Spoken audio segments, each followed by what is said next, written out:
Hi guys, it's Sarah from Book Nerds and Fangirls, and today will be the very first day of this new series I'm going to be doing called the 10 Days of Fangirling.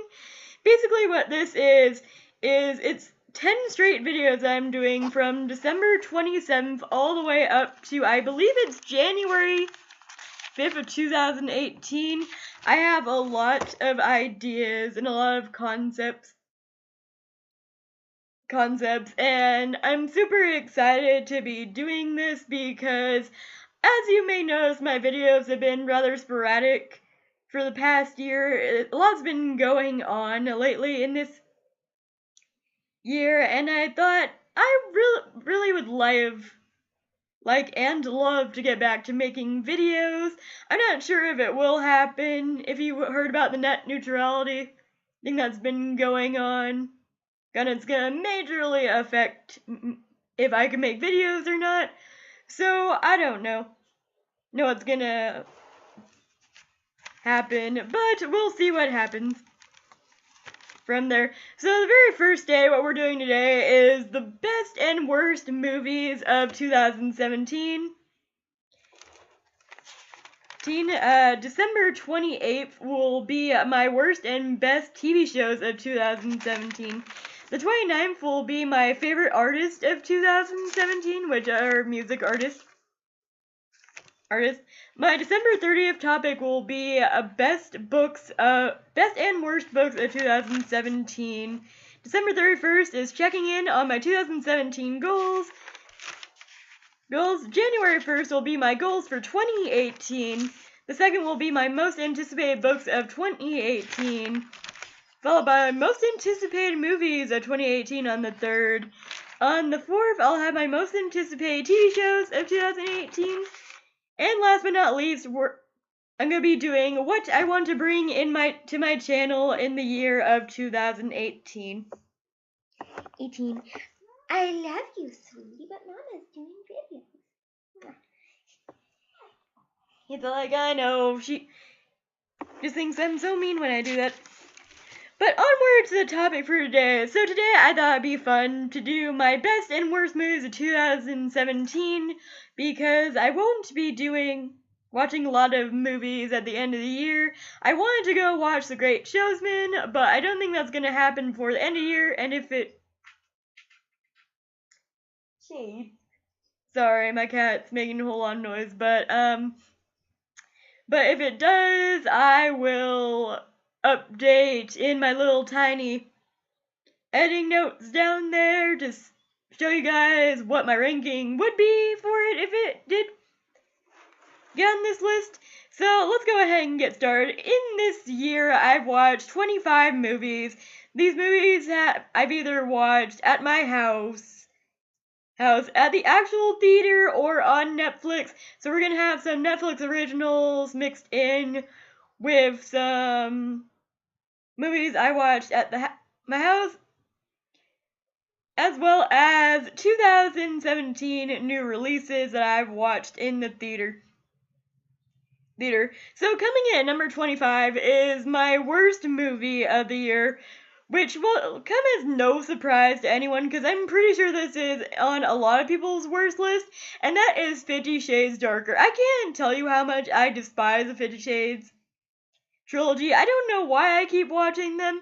I keep hoping, hey, maybe if I give this a chance, it'll get better, because the books got a little bit better, but not much as I read them whenever I was younger. I think I was like 19, 20 when I read these, and I'm gonna be 25 this year, so that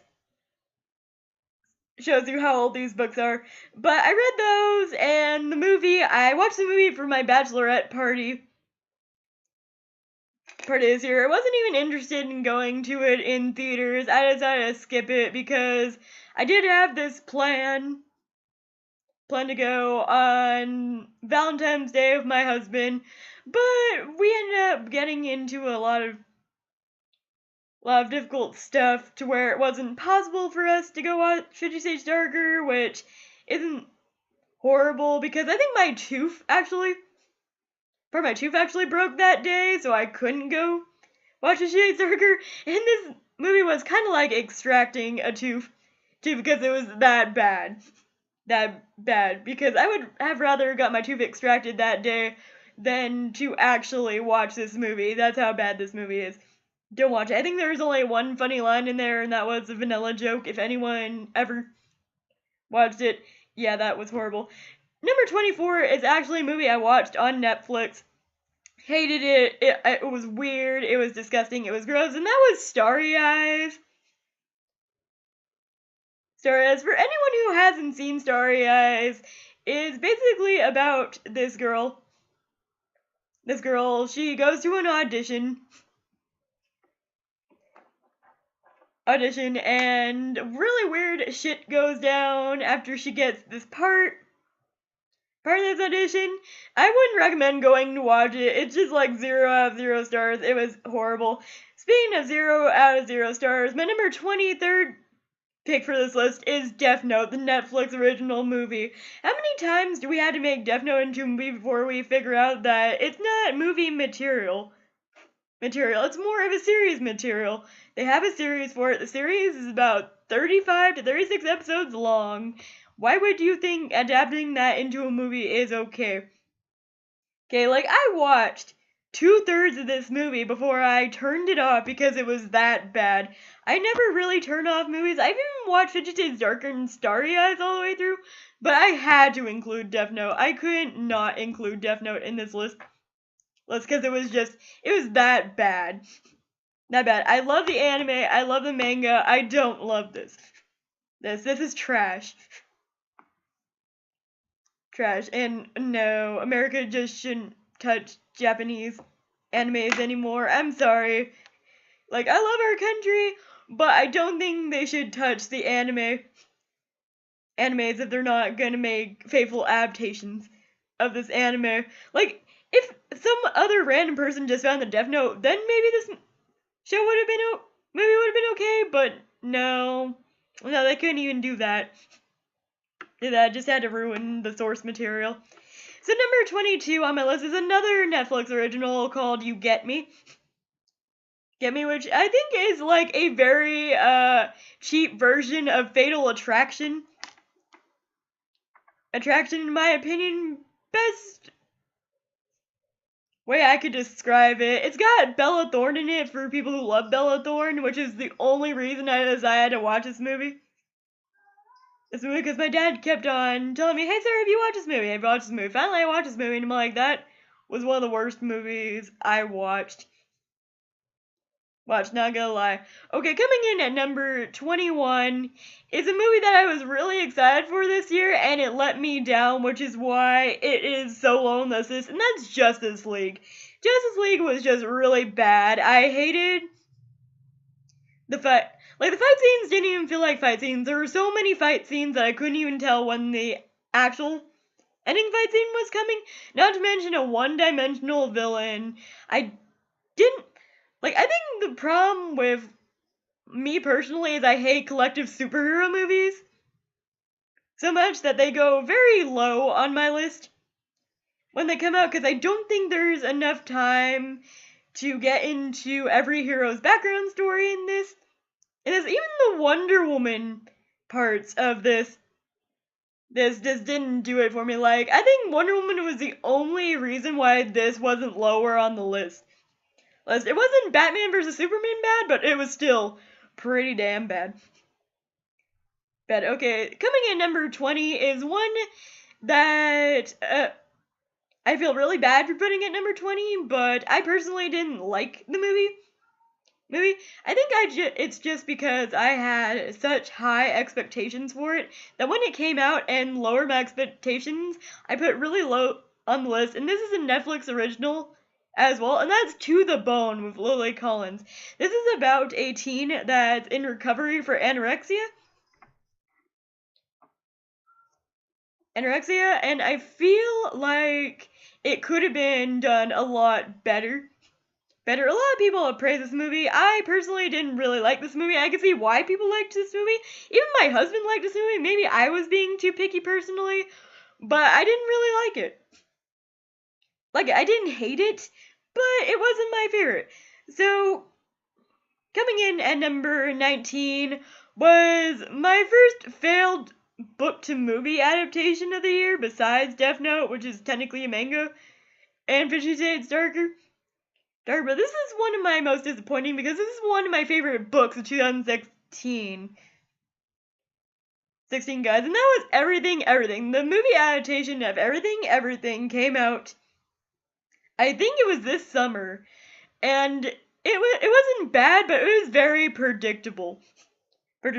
Like, it followed the plot to the T, almost too good to the T, where everything wasn't a surprise to me. I could call everything that was about to happen, and it did, and it didn't do it for me. I do like the girl who plays Maddie. She's Rue from the Hunger Games, and I believe she's gonna be in a lot of other adaptations, so I'm excited to see her in a couple other adaptations, but we'll see. So, I keep on saying so, and I'm sorry. Coming in at number 18 is Jigsaw, which is, I think, the 8th or 7th installment to the Saw franchise. I'm not gonna go into the plot or the plot twist or anything like that. I'm just gonna come out and say that this movie was so predictable. Predictable that I called it. I had watched 2 movies that day, that both endings were really predictable to me. So I predicted everything that was gonna happen in this movie to the T except the very end. And, like, I thought it for a second, but I still kind of predicted it.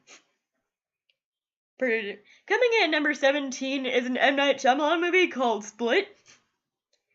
I personally liked it, but I didn't love it as much as I thought I would.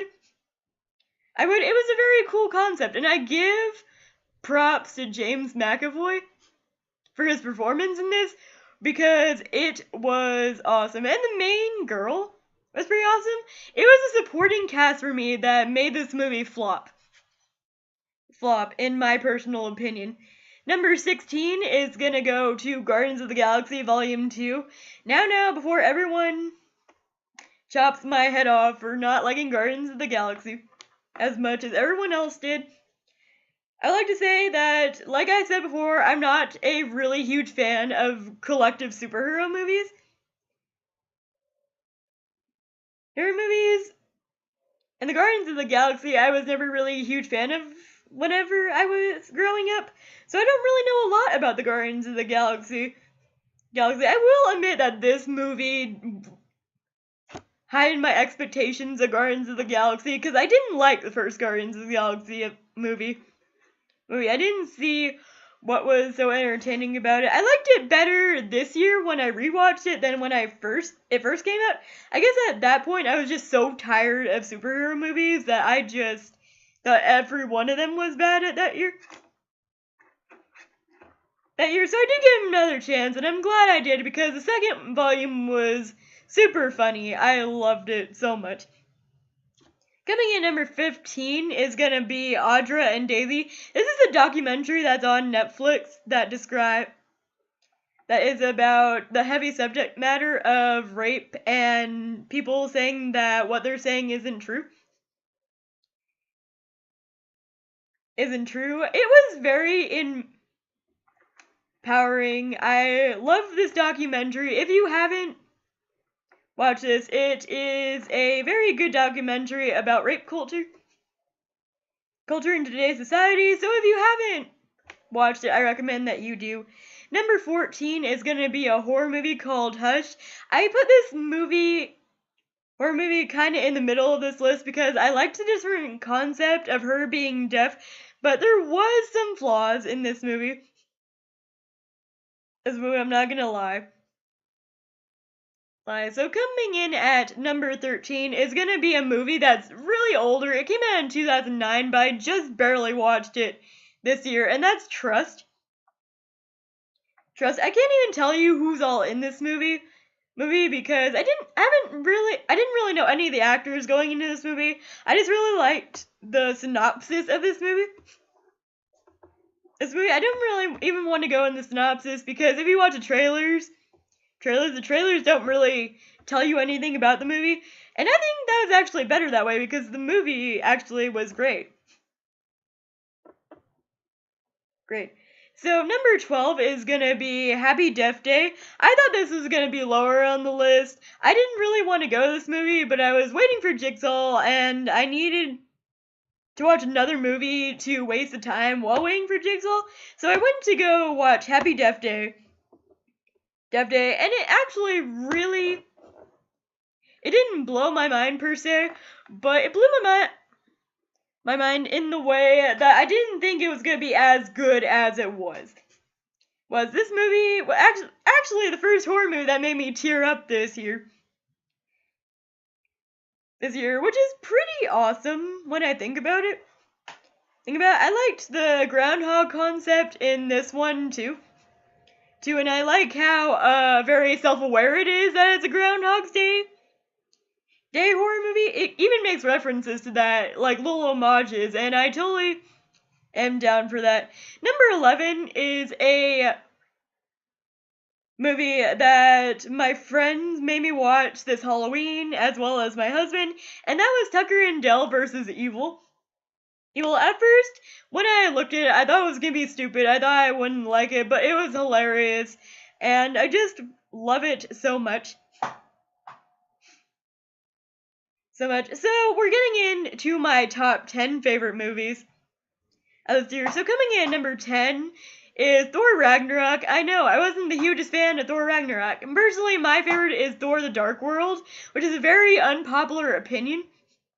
I know several people who hate Thor the Dark World and say it's the worst Thor movie, but I actually believe that this one, it was the worst for me. I don't know what it was about Thor Ragnarok. It wasn't bad. It wasn't horrible. It was more funny than serious, and I like movies that have more of a serious tone to it. Don't get me wrong, I love to laugh. Laughing is a-okay with me, but comedies aren't really my favorite genre of movies. I like dramas and I like comedy. Not comedies. I like dramas and I like book-to-movie adaptations and scary movies and things like that. I don't really go for comedies because comedies could either be a huge hit or a huge miss. Same with superhero movies. So there's that. So coming in at number 9 is going to be a Netflix original that actually didn't disappoint me, and that was The Babysitter. I didn't know that this was going to be as good as it was. Netflix is all like, Sarah, we got a recommendation for you, and I'm all like, okay, I'll try it. So I sat down, still had Bella Thorne in it, and Bella Thorne, for me, she's a hit or miss actress. Sometimes she's in good movies, and sometimes she's not. So I sat down and I watched it, and I absolutely loved it. Like, it is so self-aware that it's a horror comedy that's not even funny. Which makes it funny. So coming in at number 8 is one I'm probably gonna get hell for, but that is Star Wars: The Last Jedi. I'm gonna be open and honest and say that I'm not really the hugest fan of sci-fi. More of the science fiction than the fantasy. I love fantasy. I don't really like sci-fi, but there are some really cool parts to Star Wars: The Last Jedi that I really did appreciate and loved to pieces. And then there was the Finn storyline in that one, which didn't make it okay for me. Plus, I had really sad feelings while watching Star Wars: The Last Jedi because Carrie Fisher is dead in real life. My God, that broke my heart to pieces, especially the end credits. If you watch the end credits, you knew what I was talking about. That broke my heart to pieces. Like I said, I didn't really like the Finn and Rose storyline. Some of Rey's parts I didn't like. And it was just okay for me, but it's definitely the middle child of the franchise. Like, you could just tell that it's the middle child of the franchise. Because there is just one part of this movie that does not make sense. You could cut out the whole entire plot of that story arc, and the movie would be better, and it would probably scored a high ranking on my list if they would just cut that part out. Number 7 on my list goes to this foreign film. I believe it was French. Correct me if I'm wrong. This foreign French film called Raw. Raw, and for the people who don't know what Raw is about a girl who gets into college to become a veterinarian. I believe it's a veterinarian school, actually, and where she is exposed to her first taste of raw meat, but there are some repercussions of it. It turns out that because of this, that she now develops a hankering to the taste of human flesh, which I found very interesting as a concept for a movie. It looked interesting, so I went ahead. It was like at 90% for likings on my Netflix, so I went ahead and watched it, and it wasn't what I was expecting, but it definitely wasn't what I was expecting in a good way. Now, if it had been what I originally thought it would be about, it probably would have scored lower in this list, but it was just such a weirdly great movie. So if you haven't seen Raw yet, and you don't like foreign films, I would forego the foreign. Put the subtitles on this movie, it's worth it. Worth it in the long run. I loved it. Number 6 on this one, my top 6 movies were the hardest for me to pick ever because they all have an emotional impact on me in some way. So coming in at number 6 is gonna be Before I Fall, which has Zoe Deutsch from it. Now, I have a love-hate relationship with Zoe Deutsch ever since she was Rose in Vampire Academy, which, if people don't know, Vampire Academy is my favorite book of all time, and the movie was a huge flop. The only redeeming quality that movie had to it was the guy who played Dimitri. He acted very well. But it was kind of unsatisfying. So, I've been following Zoe Deutsch ever since. She was in an Ed Sheeran's video for Perfect. She was also in Bad Grandpa. I haven't seen Why Him yet, but I really want to. Just haven't got around to it. And then I watched Before I Fall because it was another book to movie adaptation. And I'm like, okay, I'm gonna give her book to movie adaptation chops another chance. And I really liked her in this movie. This movie was very emotional. Hit all the parts of a movie I really liked for it to have. And it was another Groundhog Day remake, but book to movie adaptation form.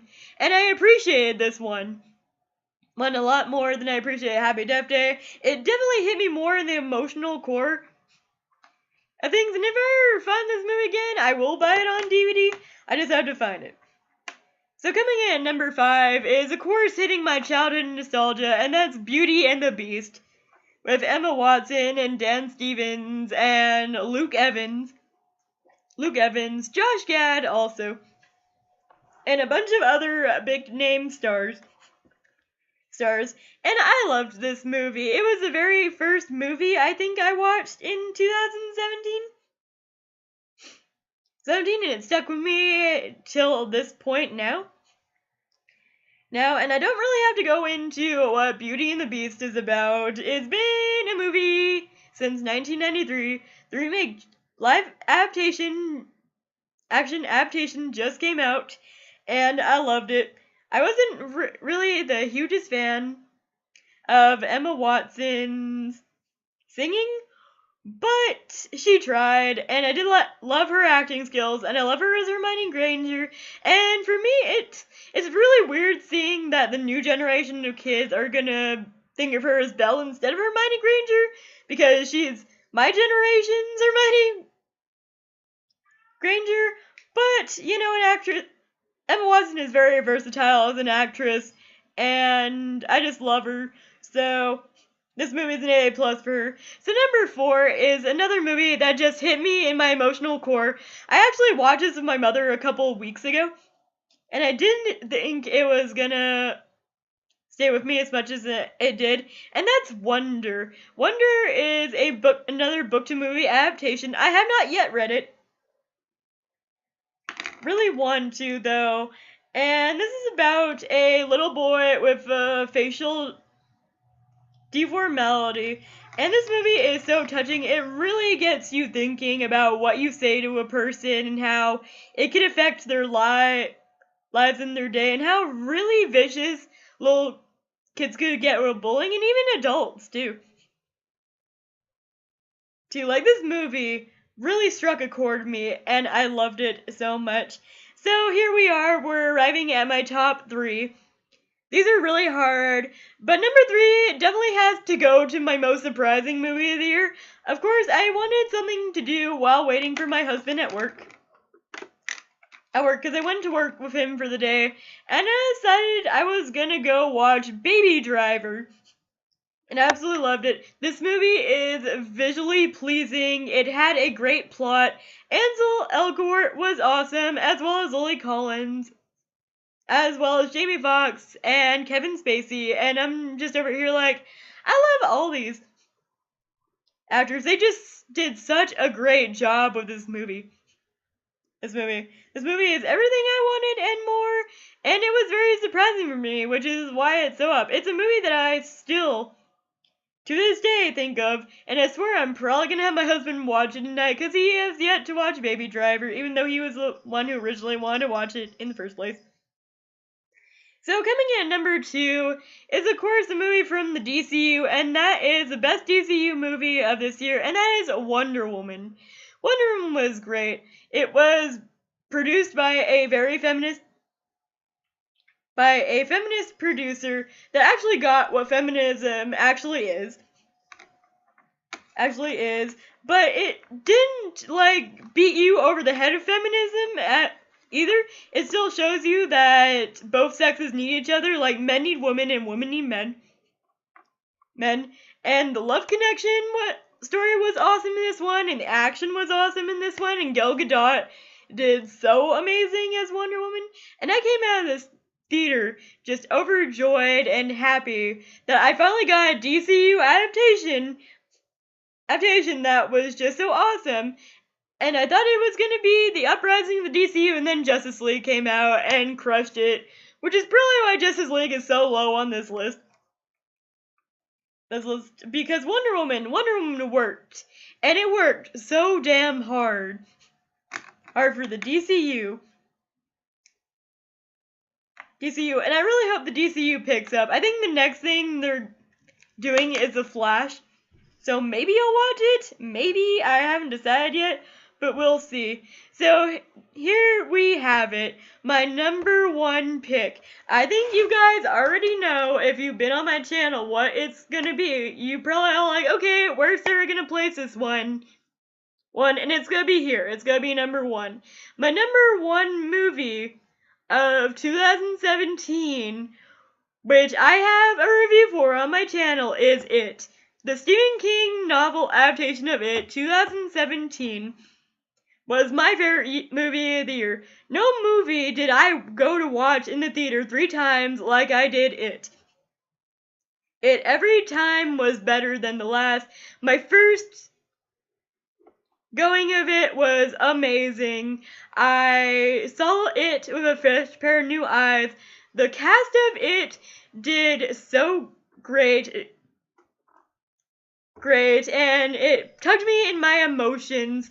This movie was the one movie that brought together millennials and people of an older age to come see it, and a lot of people loved it, which is why I'm sad that it's not like the most favorite movie of everyone else's list.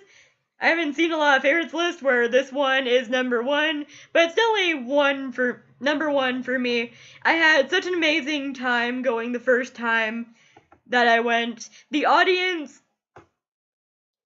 felt like we were really family in that audience. It didn't feel like nobody in that audience was a stranger. We were collectively brought together to enjoy this one movie. a movie. And this is how you do a remake and an adaptation of a book right. Right, it was very faithful to its source material. It was a really great coming-of-age story hidden in a horror movie. Bill Skarsgård was terrifying as Pennywise. They had homages to the original It in It.